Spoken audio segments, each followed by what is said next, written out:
Palang araw sa ating lahat mga idol.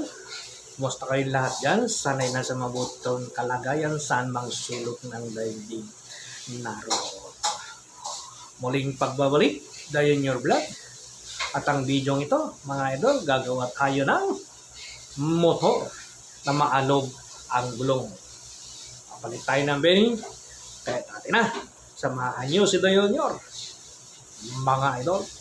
Let's get out! Dayoneer Vlogs.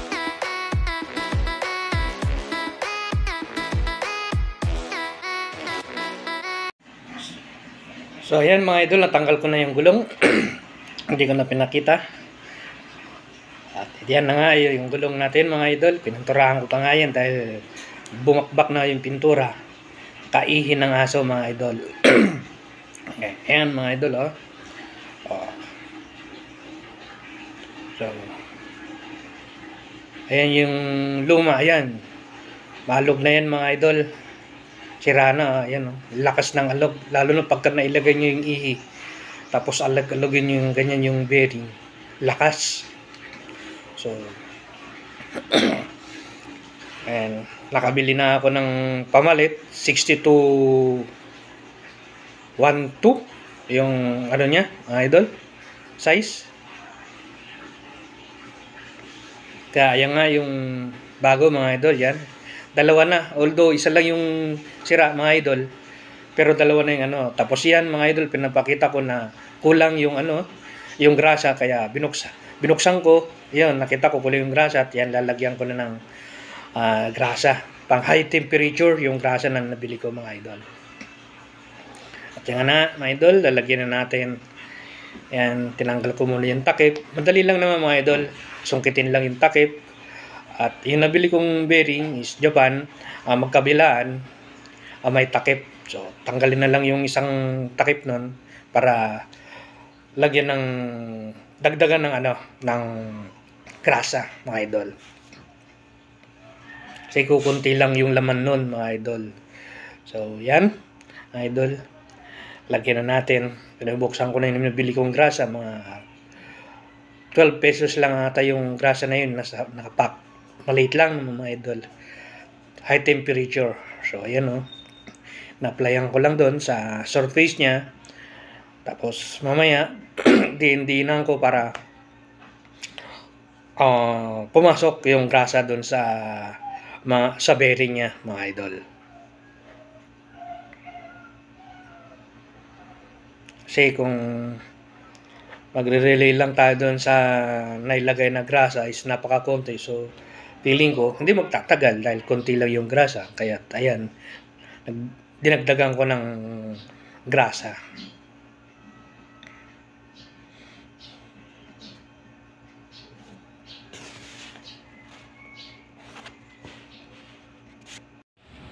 So, yan nga, mga idol, na-applyan ko na ng grasa. So, yun, dinidiin-diinan ko na para pumasok yung grasa dun sa loob ng bearing. Talaga kung asahan natin lang yung nilagay nila dyan, di talaga magtatagal yung nabili nating bearing mga idol. So, tsaga-tsaga lang yung paglagay ng grasa para sa magandang serbisyo ng bearing mga idol para tumagal yung ilagay natin. So ayan no. Pinanasan ko muna yung ano mga idol, takip ng bearing. So ayan. Press ko lang, din lang ng konti. Ayan. Pasok na yan. Kasi may gatla naman yan both side. Magandang pang tanggal niyan mga idol sa cover niya yung precision na ano, maliit lang para pasok doon sa gilid-gilid yung manipis lang. So yan nga mga idol oh. Trinay ko yung pinasok yung ihi. So sakto-sakto walang alog. Kinumpara ko doon sa dati. Ayan oh, tignan nyo naman, lakas ng alog oh. Ramdam na ramdam maski nakalagay sa ano yan, sa telescopic ano ng motor, lakas talaga mga idol. Tsaka ramdam pagka tumatakbo. Tsaka ayun mga idol tinatanggal ko, sinusungkit ko ng manipis na precision. Yan angat na yan. Then kunting lang, di ba mga idol, saglit lang. Ayan, tignan nyo mga idol, talagang kukunti lang yung laman. Kung iasa natin yan dyan, yung laman niya, hindi talaga tatagal. Although medyo may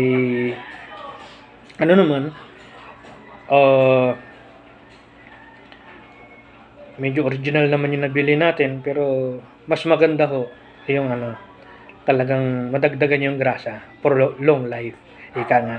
Yung pinalit natin, yung stock ng motor natin mga idol, is nasa 18 years na po yun mga idol. Yan. Ngayon lang nagpalit.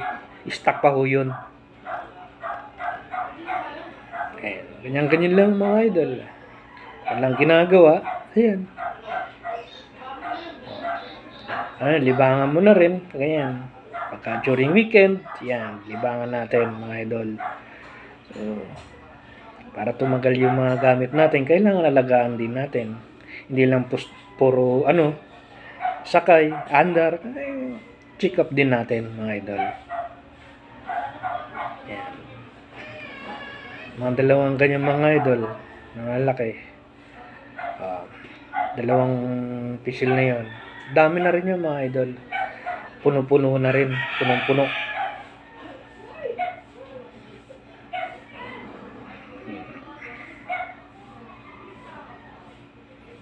Yan Ganyan lang kasimple mga idol maglagay ng grasa dun sa bearing. May nabibili naman pong mga bearing na isa lang yung takip. Hindi na kailangan buksan. Doon na lang sa bukas na portion, doon na lang tayo maglagay. Pero yung nabili po natin is magkabilaan. Kabilaan po yung takip, kaya tinanggal po natin yung isa. Ayan. Tinakpan natin ulit mga idol, yung pangalawang bearing na nabili natin. Ayan. Pisil-pisil lamang. So, ayun. Ganyan lang mga idol.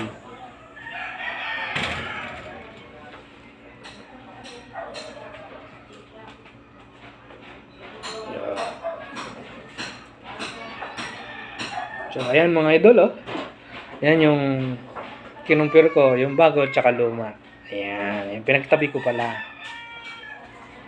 Okay. So, ayan mga idol, tapos na. At yan yung mga ginamit natin. Ayan. Bumili din ako ng pangtanggal ng bearing, kaya hindi umubra. Dahil melt yung bearing, di kasya. So, ayan. Pinukpok ko na lang mga idol. Tanggal naman. Tapos nyan, laki na natin mga idol. Pukpok system naman ngayon gagamitin natin. Yan. Yan na nga mga idol. Balik na natin. Binabalik ko na. Pinunasan ko muna mga idol. Para hindi tumiya. At ninaplayan ko ng konti ng grasa. Para may pampadulas siya mga idol. Para hindi siya masyadong maganit. Yan, nilagay ko na yung bago. Yan, sinintro ko. And then, yung pinukpo ko ng konti. Pinatong ko yung luma.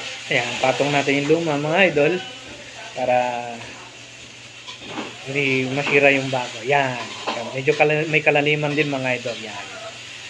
Pukpok sa gilid-gilid. Yan.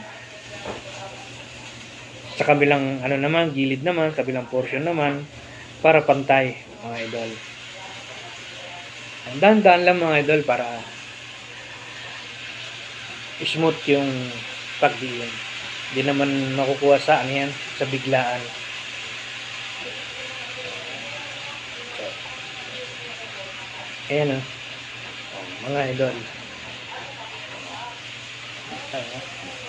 Yung natin na yan is stock pa anong tawag dyan, yung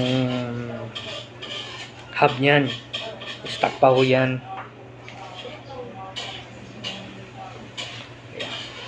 18 years, ngayon lang nagpalit ng bearing. Yan. Ginagawa ko kasi mga idol, di yun nga, pagka dinadagdagan ko naglalagay ako ng grasa doon sa bearing. Kaya, siguro, time na niya para masira. Ayun naman mga idol, natapos natin sa kabila. Sa kabila naman, yan, nilagay natin yung spacer, stopper, sabi niya, stopper, spacer, and then yan.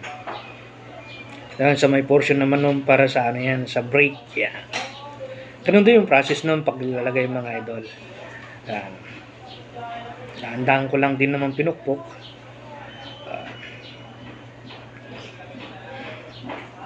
Saglit lang naman mga idol. Yan, katipid na tayo, nag-DIY tayo. Katipid na tayo ng labor. So, yung bili ko nga pula ng bearing is 120 Japan. Japan po yung ano natin mga idol, yung nabili natin. 120 sa dalawa is 240. So, ayun, nakatipid tayo. Kung pagawa natin sa shop yan, edi yung labor, magkano yung labor? Sabihin natin 300. O, di. Yung 300 na yun, di pamirinda na natin mga idol. At least satisfied pa tayo sa gawa natin. Ay, nalinis ng maigi. Kasi pagbukas ko ng gulong natin is madumi, magrasa. Siyempre, yung pagpreno natin, andun yung mga mga alikabok. So, ayun, nalinis natin mabuti. Kasi hindi naman natin masabi, may mga mekaniko naman na malinis gumawa, pulido gumawa. Ayan. Eh kung matapat tayo sa mekaniko na hindi natin alam mga idol, di ba? So ayan, mainam na lang yan, at least alam natin gumawa. So ayan, dino-double check ko mga idol. Ayan, pinukpok ko ulit para sigurado. Ayan, double check. Nailagay ko rin sa kabila, magkabilaan. Double check lang mga idol. So ayan, punas na. At lagay na natin yung rubber cap. Yan mga idol, yung rubber cap nya para hindi pasukan ng tubig. Yan mga idol. Yan, pukpok konti ulang ulit. Yan. Tapos sinapian ko ng damit para hindi magasgas. Yun. Bagong pintura daw kasi nanghihinayang. Yan mga idol, tapos na. Kabit na lang natin sa ating motor. So,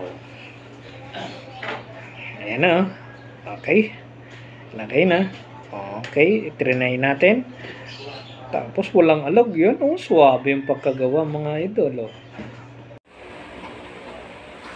So, ayan mga idol. Naikabit na natin. Ayan. Forma, maski luma na. Imagine mga idol. 18 years na yung motor natin yan. At ayan naalog natin. Wala na. Wala nang alog mga idol. Clear. Perfect. Pit na pit mga idol. Ayan na. Yan, luma na.